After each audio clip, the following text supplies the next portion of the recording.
प्रिय पत्रकार साथियों, निरंतर आपके अप्रतिम सहयोग के लिए बिहार प्रदेश कांग्रेस कमेटी आपका आभारी है। आज हम लोगों के बीच एक बेहद संवेदनशील और महत्वपूर्ण विषय को लेकर इस देश के ख्यातनाम राजनेता, राज्यसभा सांसद और बिहार के वरिष्ठ नेता अखिलेश प्रसाद जी हमारे साथ मौजूद हैं। मैं आगे औपचारिक शुरुआत के लिए राजेश राठौर जी से अनुरोध करता हूं कि वे पत्रकार वार्ता का औपचारिक शुरुआत। नमस्कार मित्रों।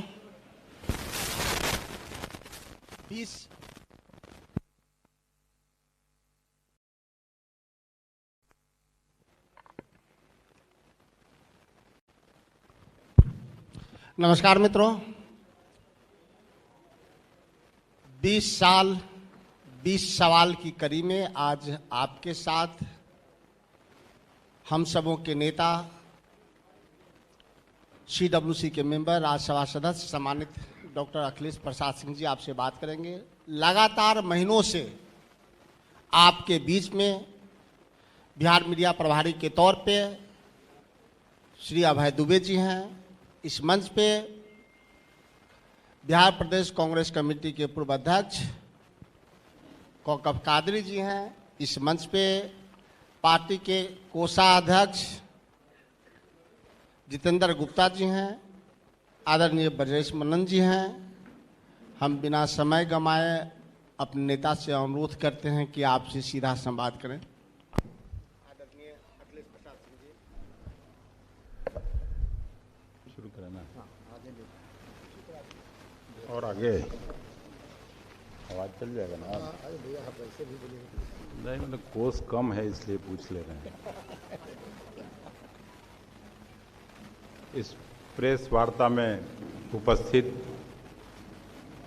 कांग्रेस पार्टी के मेरे सम्मानित सहयोगी, बिहार कांग्रेस के वरिष्ठ नेता कौकब कादरी साहब, आदरणीय अभय दुबे जी, जितेंद्र गुप्ता जी, राजेश जी, मुन्नन जी और यहाँ उपस्थित सभी पत्रकार मित्रों, आज मैं जिस बात के लिए यहाँ आया हूँ, 12 माफियाओं को, माफिया गिरोह को कांग्रेस पार्टी ने चिन्हित किया है। उसी के बारे में आपको जानकारी देने के लिए और उसका कैसे समाधान करेंगे उस पर चर्चा के लिए ये प्रेस कॉन्फ्रेंस है। प्रेस कॉन्फ्रेंस के असली मुद्दों पर बात करने के पहले मैं अभय दुबे जी को बधाई देता हूँ। कल 20 साल विनाश काल की जिस तरह से विस्तृत तैयारी इन्होंने की थी और आप लोगों को भी कई पत्रकार मित्रों ने भी कहा, उसका तारीफ किया और मैं भी सार्वजनिक रूप से इनकी प्रशंसा करता हूँ। भाजपा राज में समूचा बिहार 20 साल से माफियाओं की गिरफ्त में है। चारों ओर से बिहार में लूट मचा है। कांग्रेस पार्टी ने उन लोगों को चिन्हित करके आपके सामने वो बात लाना चाहते हैं और जैसे ही महागठबंधन के नेतृत्व में सरकार बनेगी, माफिया मुक्त बिहार होगा, शुद्ध के लिए युद्ध होगा और चप्पे चप्पे पर सारे माफिया को हम लोग समाप्त करने का प्रयास करेंगे। पहला जो ये है हम लोगों का कि माफिया के लिए हमारी सरकार में बस 2 ही स्थान रहेंगे। ये चुनाव उनको करना है, या तो उनका स्थान जहन्नुम में होगा या जेल में होगा। माफिया का मार्शला, माफिया के लिए 2 उपाय, पीठ पे गोली, पेट पे लात। पहला जो माफिया का गिरोह, खास करके जो गरीब गांव और टोले में रह रहे महिलाओं के साथ कर रहा है, वो माइक्रो फाइनेंसिंग माफिया है।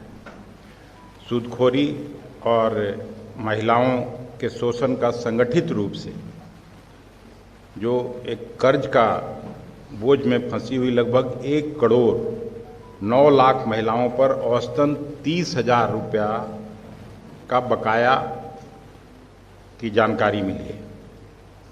वसूली के नाम पर धमकी, अपमान और हिंसा की रिपोर्ट आए दिन मिलते रहती है। हम लोग क्या कार्रवाई करेंगे? तत्काल मोरेटोरियम प्रस्ताव लाके ऋण रिकवरी में अवैध तरीकों पर कड़ी पुलिस और न्यायिक कार्रवाई करेंगे। पीड़ित महिलाओं के लिए राहत और पुनर्वितरण कार्यक्रम चलाएंगे और माफियाओं के परिसंपत्तियों की कुर्की करके उसको जब्त करने का काम करेंगे। दूसरा जो भू माफिया है वो लैंड माफिया है, उससे भी आप सभी भी उन लोगों के कहीं न कहीं गिरफ्त में जरूर आए होंगे, आपका परिवार का लोग आया होगा। आम लोगों की ज़मीन, सरकारी व दान की ज़मीन पर फर्जी रजिस्ट्री, दखल, बटाई और अवैध नामांतरण के माध्यम से कब्जा जो ये लोग करते हैं, राजनीतिक तथा प्रशासनिक संरक्षण में के जाल की जानकारी। मुख्य घटना केंद्र जो है इन लोगों का पटना, गया, मुजफ्फरपुर, दरभंगा और बोधगया है। इन लोगों पर भी महागठबंधन की सरकार बनेगी तो तुरंत हम त्वरित कार्रवाई करेंगे। रिकॉर्ड ऑडिट, नकली रजिस्ट्री रद्द करेंगे, कब्जा मुक्तिकरण अभियान चलाएंगे, तस्करी में लिप्त अधिकारियों पर सख्त जांच और ट्रांसपेरेंसी पोर्टल पर जमीन के लेन देन का पब्लिसाइज करके सार्वजनिकरण करेंगे। तीसरा जो बालू माफिया सब लोग पूरा बिहार झेल रहा है, ये खास करके गंगा नदी में, सोन नदी में, कोसी और गंडक नदियों के किनारे अवैध बालू खनन, रॉयल्टी चुराना और ट्रांसपोर्ट से काला धन की उगाही करना। स्थानीय पुलिस, खनन विभाग और नेताओं की मिलीभगत से ये सब चल रहा है। इसके प्रमुख जिले हैं भोजपुर, बक्सर, सारण, रोहतास, पटना और लखीसराय। इन लोगों पर भी कड़ी कार्रवाई, खास करके नदियों के किनारे निगरानी के लिए एक टास्क फोर्स बनाया जाएगा। ड्रोन और सैटेलाइट निगरानी से इन लोगों पर रोक लगाई जाएगी। अवैध ट्रकों की जब्ती होगी और दोषी ठेकेदार, परिवहन नेटवर्क पर कड़ी कानूनी कार्रवाई किया जाएगा। शराब माफिया, ऐसे तो शराबबंदी बिहार में लागू है, लेकिन जहां चाहिए वहीं शराब मिल रहा है। शराबबंदी या सीमाओं के बावजूद तस्करी नेपाल और उत्तर प्रदेश से आपूर्ति हो रहा है और स्थानीय नेटवर्क का धंधा फल फूल रहा है। इसमें पुलिस, उत्पाद विभाग व स्थानीय राजनीतिक संरक्षण सबको मिलता है जो ये इस काम में है। इस पे भी हम लोगों की सरकार बनेगी तो कार्रवाई करेंगे। सख्त सीमांत निगरानी, ट्रांस स्टेट संयुक्त जांच, तस्करी रूट्स पर छापे और अवैध स्टॉक व कारोबार का सीजर होगा। पांचवा जो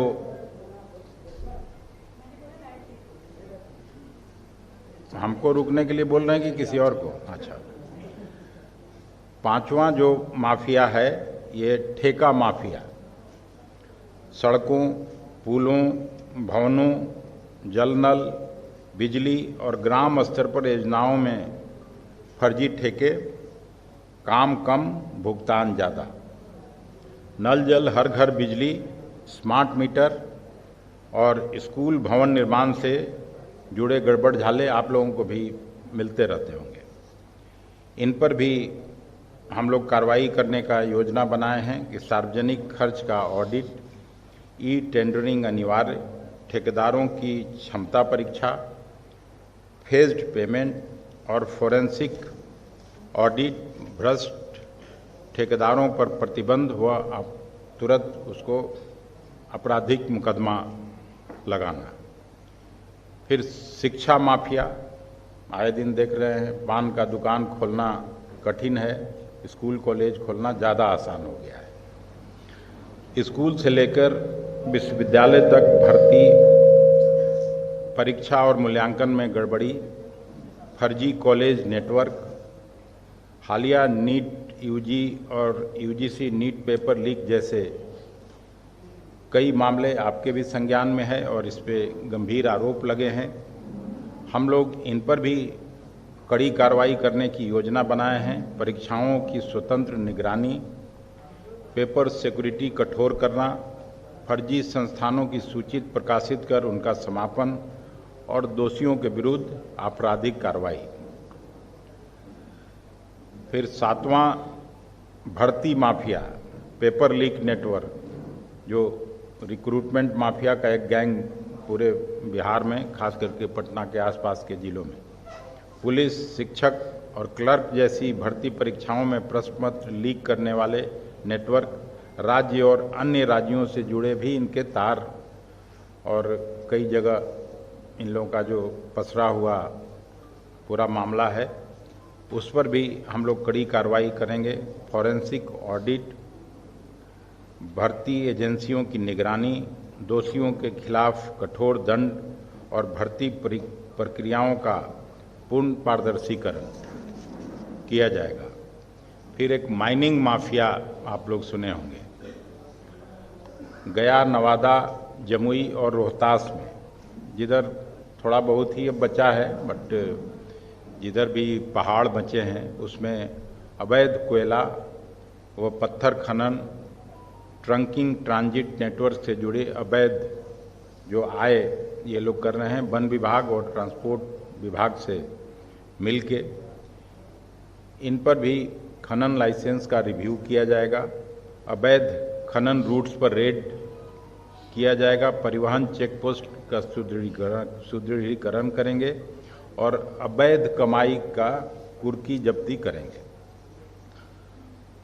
कॉन्ट्रैक्ट नवा जो है, कॉन्ट्रैक्ट कॉलिंग और कॉन्ट्रैक्ट किलिंग और सुपारी mafia, crime syndicate and contract killing networks, हत्याएं, अपहरण, वसूली और विवादों के ठेके देने वाले गिरोह। अब ये रियल एस्टेट और सरकारी ठेकों को पर्दे के पीछे छिपते हैं। वरिष्ठ पुलिस अधिकारियों तक इनकी जानकारी है। इन पर भी जांच के लिए हम लोग विशेष जांच टीम बना के अंतर्राज्यीय कोऑर्डिनेशन करेंगे। गवाह संरक्षण और दोषियों पर त्वरित अभियोजन कराने का काम नई सरकार करेगी। 10वां, हम लोगों ने ट्रांसफर पोस्टिंग कमीशन, ये भी एक माफिया, खास करके पटना में देखते हुएगा, सेक्रेटेरिएट के आसपास लोग घूमते हुए मिल जाएंगे कि आपको यहाँ पोस्टिंग करा देंगे, आपको वहाँ करा देंगे, सीधे सीएम हाउस और बड़े बड़े लोगों का नाम लेते हैं। विभागीय अधिकारियों की स्थापना व स्थानांतरण में रिश्वत का नेटवर्क, आईएएस, आईपीएस इंजीनियरों तक इनका असर है।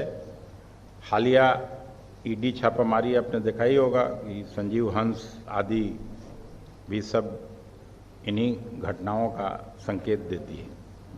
इसमें भी स्थानांतरण प्रक्रिया का पारदर्शीकरण, ट्रांसपेरेंट बनाया जाएगा। भ्रष्टाचार पर विशेष निगरानी व रिश्वत लेने वाले अधिकारियों पर शून्य सहन नीति सरकार बनाएगी। Zero tolerance. अब हेल्थ माफिया, स्वास्थ्य माफिया, दवाइयों की खरीद, एम्बुलेंस सर्विस, अस्पताल निर्माण तथा आपूर्ति श्रृंखला में घोटाले, फर्जी मेडिकल कॉलेज व नर्सिंग संस्थान खोले जा रहे हैं। कोविड काल में पीपीई, ऑक्सीजन आदि के घोटाले इसके उदाहरण रहे हैं। इसमें भी महागठबंधन के नेतृत्व में जो सरकार बनेगी उस पर हम लोग कड़ी कार्रवाई करेंगे। सार्वजनिक स्वास्थ्य खरीद में ई टेंडर अनिवार्य किया जाएगा। आपूर्ति चेन का ऑडिट होगा और दोषी कंपनियों, व्यक्तियों पर दंडात्मक कार्रवाई व लाइसेंस रद्द करने जैसी व्यवस्था सुचारू रूप से लाया जाएगा। 12वां, मिलावट माफिया, एडल्ट्रेशन माफिया जिसको कहते हैं। दूध लीजिए, पनीर लीजिए बाजार से, घी, फल सब्जियों सहित सारे खाद्य सामग्री में आजकल मिलावट और जहरीले केमिकल का उपयोग हो रहा है, जिससे आम जनों का स्वास्थ्य निरंतर खराब हो रहा है। इस पर भी हम लोग कड़ी कार्रवाई करेंगे और इसको ये सुनिश्चित करेंगे कि कोई मिलावटी सामान बिहार के लोगों के बीच नहीं जाए और लोगों का स्वास्थ्य ठीक रहे। यही 12 मुख्य मुद्दे थे जिनको कांग्रेस पार्टी ने चिन्हित करके और आज आपके बीच रखने का काम किया है। हम लोग को पूरा विश्वास है कि 14 तारीख के बाद जो नई व्यवस्था बनेगी उसमें पूरे बिहार को न केवल विकसित राज्यों की श्रेणी में खड़ा करने का प्रयास होगा, बल्कि पूरे बिहार को फिर से चुस्त दुरुस्त किया जाएगा, चाहे वो शिक्षा व्यवस्था हो, स्वास्थ्य व्यवस्था हो, किसानों की जो माली हालत खराब है उन सब को हम लोग ठीक करने का काम करेंगे। आप सब लोग धैर्यपूर्वक हम लोगों की बात को सुने, बहुत धन्यवाद। और आपके माध्यम से मुझे विश्वास है कि इसको बिहार की जनता तक पहुंचाया जाएगा।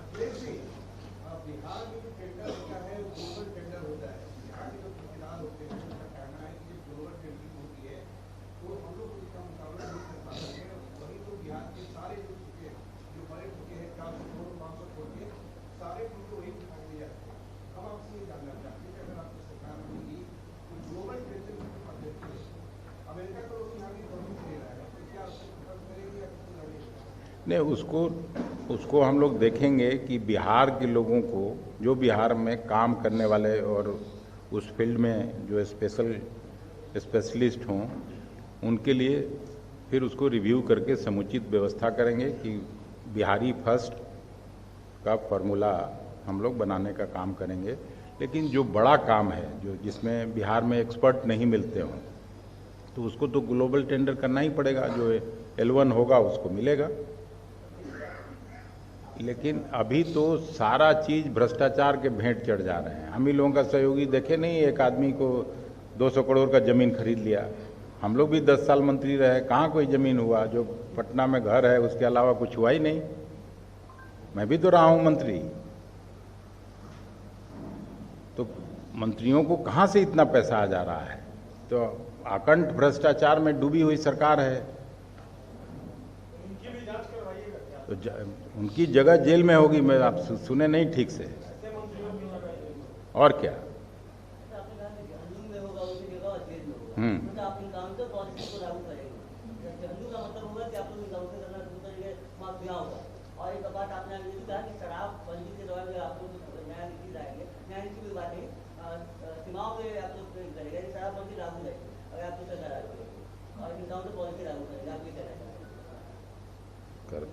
कर तो उनको कहाँ स्वर्ग में हम लोग थोड़े ही ले जाएंगे। जो लोग इस तरह का है,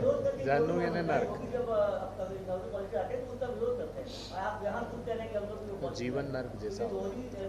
मतलब तो इसकी छुट्टी खुली छूट कैसे दी जाएगी? जो हम लोगों का ज़िंदगी को, आम जनों के, बिहार के लोगों का ज़िंदगी जो नरक बना रहा हो, उसको स्वर्ग में कैसे रहने देंगे? नहीं, योगी सही नहीं कर रहे हैं। योगी की तरह योगी तो किसी को ये कर दे रहे हैं। जो लोग गलत कर रहे हैं, योगी तो पकड़ पकड़ के धर्म के आधार पर भी वहाँ किलिंग हो रहा है। तो ये काम थोड़े ही हम लोग करने जा रहे हैं। धर्म के आधार पर क्रिमिनल और जज दोनों नहीं बनेगा ना।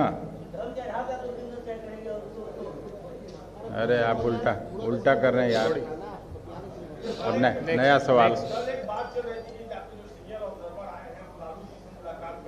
नहीं, ये गलत सूचना आपको मिली है। मैं आपको साफ कर दूं। एक तो लालू जी का जो दरवाज़ा है, मिलने जुलने का स्टाइल है, आप भी चाहिएगा तो अभी जाके मिल लीजिएगा, हम चाहेंगे तो अभी जाके मिल लेंगे। लालू जी से मिलने में किसको परेशानी है? तो कोई योजना नहीं थी मिलने की। और रात में मैं मिला था अशोक गहलोत साहब से, तो बल्कि वो खुद ही चर्चा कर रहे थे कि अगली बार जब मैं आऊँगा तो लालू जी से मिलेंगे। और उनकी रात में बात हुई थी तेजस्वी प्रसाद यादव जी से फ़ोन पे। ऐसा तो है नहीं, ये तो पता नहीं कहाँ से गलत न्यूज़ चलाते हैं।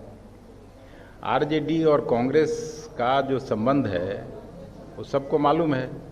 सार्वजनिक तौर पर इसको कोई कहने में गुरेज नहीं है। और ख़ास करके लालू जी जैसे व्यक्ति, उनसे मिलने में तो किसी को दिक्कत हो ही नहीं सकती है। दिक्कत हो तो अभी मेरे साथ आप सारे लोग चलिए, मैं सीधा गाड़ी से घुसा के उनसे मिलवा के ले आता हूँ।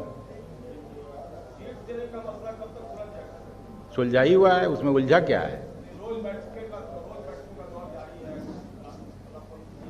एनडीए में बैठक खत्म हो गई?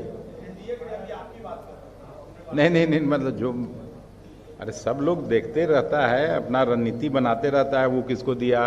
कल 51 सीट पीके का आप लोग आज सार्वजनिक किया, तो उसको सब पे समीक्षा करती है ना सभी पार्टी, कहाँ किस बिरादरी को मिला, किस रिलीजन के व्यक्ति को मिला, वहाँ के नहीं। लेकिन सब लोग जो दिखा रहा है, जो कैंडिडेट है, सब कह रहा है कि नहीं 15, 16, 17 ये सब अच्छा डेट है।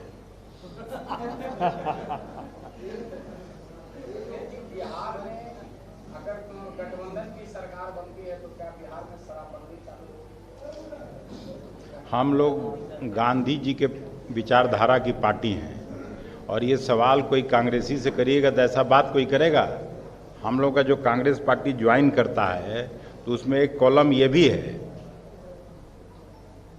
हम लोग लागू करेंगे तो सख्ती से लागू करेंगे, आपके घर पहुंचने नहीं देंगे कि रात को जाके काम करके शराब पी लीजिए।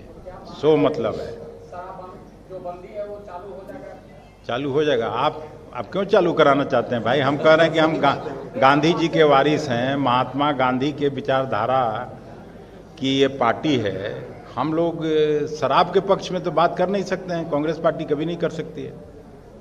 आखिरी क्वेश्चन।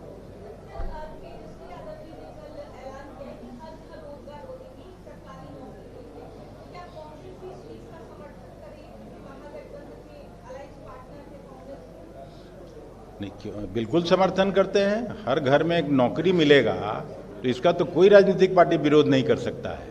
हम लोग चाहते हैं कि बिहार खुशहाल बने, हर बिहारी खुशहाल हो, तो अरे भाई, संभावना को क्यों खारिज करते हैं? संभावनाओं को कभी खारिज नहीं करना चाहिए।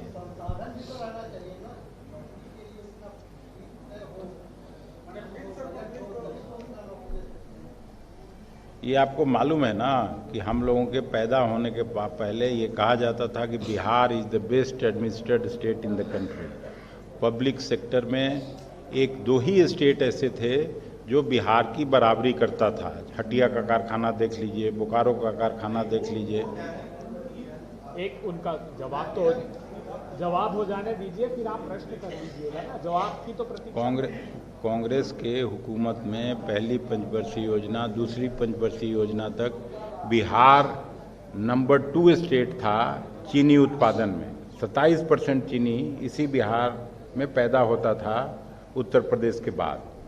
और अभी डबल इंजन कल कुछ बोला गया उस पर भी, तो अब उसमें 2% से भी नीचे चला गया। तो चीनी मिलें अगर सब चलने लगें तो उस इलाके में तो प्रायः हर घरों में नौकरी हो ही जाती थी।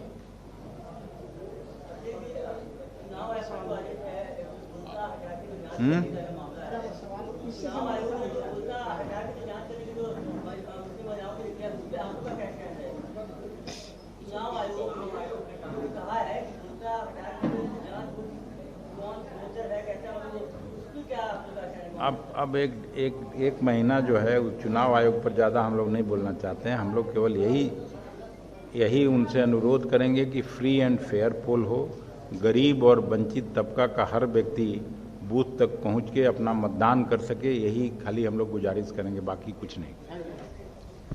Thank you.